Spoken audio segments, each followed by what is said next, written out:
কত মানুষ হঠাৎের মধ্যেই নিজ পিতামাতা হারিয়েছে, তারও কোনো হিসেব নেই।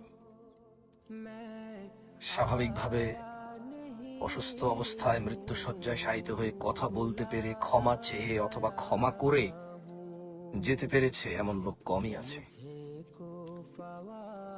তাই ঘুম থেকে উঠতে পেরেছ, আল্লাহর প্রশংসা করো। যত অন্যায়, অবিচার, অশ্লীলতায় লিপ্ত আছো তা ছেড়ে দাও। কারণ নিদ্রা থেকে যারা ফেরেনি তারা আর আল্লাহকে বলতে পারবে না যে আল্লাহ আমাকে ক্ষমা করো, আমি ছেড়ে দিয়েছি তোমার আযাবের ভয়ে, তোমার জান্নাতের আশায়।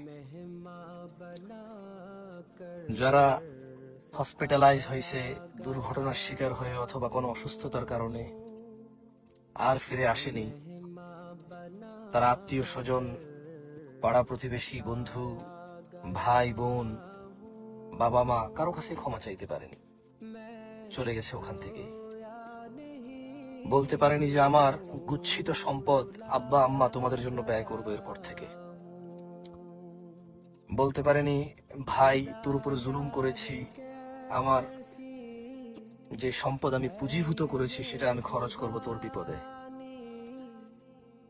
বলতে পারিনি যে বোন তোর সম্পদ মেরে খেয়েছি, আমি ফেরত দেব তোকে, আমার সন্তানরা দেবে কিনা আমি জানি না, আমি